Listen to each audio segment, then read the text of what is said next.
Change will not come if we wait for some other person, or if we wait for some other time. We are the ones we've been waiting for. We are the change that we seek. The best way to not feel hopeless is to get up and do something. Don't wait for good things to happen to you. If you go out and make some good things happen, you will fill the world with hope, you will fill yourself with hope. A change is brought about because ordinary people do extraordinary things. I'm inspired by the people I meet in my travels, hearing their stories, seeing the hardships they overcome, their fundamental optimism and decency. I'm inspired by the love people have for their children. And I'm inspired by my own children, how full they make my heart. They make me want to work to make the world a little bit better.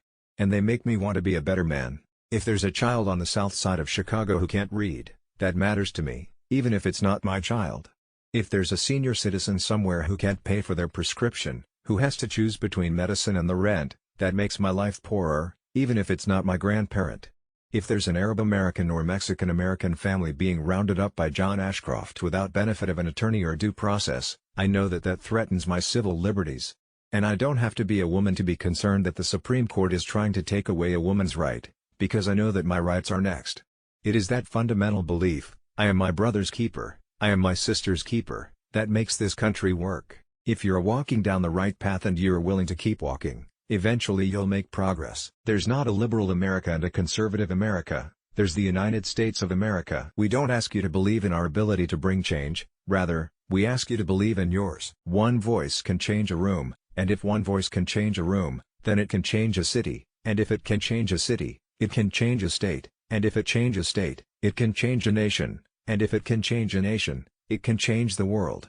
Your voice can change the world. I believe in evolution, scientific inquiry, and global warming. I believe in free speech, whether politically correct or politically incorrect, and I am suspicious of using government to impose anybody's religious beliefs, including my own, on non-believers. What I've realized is that life doesn't count for much unless you're willing to do your small part to leave our children, all of our children, a better world.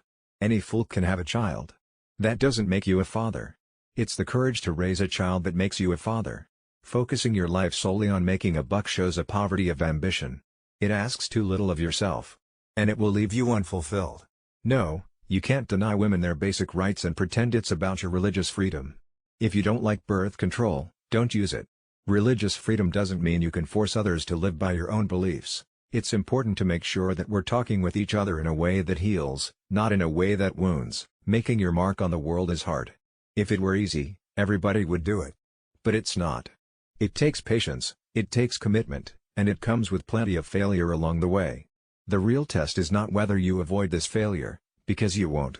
It's whether you let it harden or shame you into inaction, or whether you learn from it, whether you choose to persevere. Nothing can stand in the way of the power of millions of voices calling for change. The worst thing that colonialism did was to cloud our view of our past. Hope is not blind optimism. It's not ignoring the enormity of the task ahead or the roadblocks that stand in our path. It's not sitting on the sidelines or shirking from a fight. Hope is that thing inside us that insists, despite all evidence to the contrary, that something better awaits us if we have the courage to reach for it, and to work for it, and to fight for it. Hope is the belief that destiny will not be written for us, but by us, by the men and women who are not content to settle for the world as it is, who have the courage to remake the world as it should be.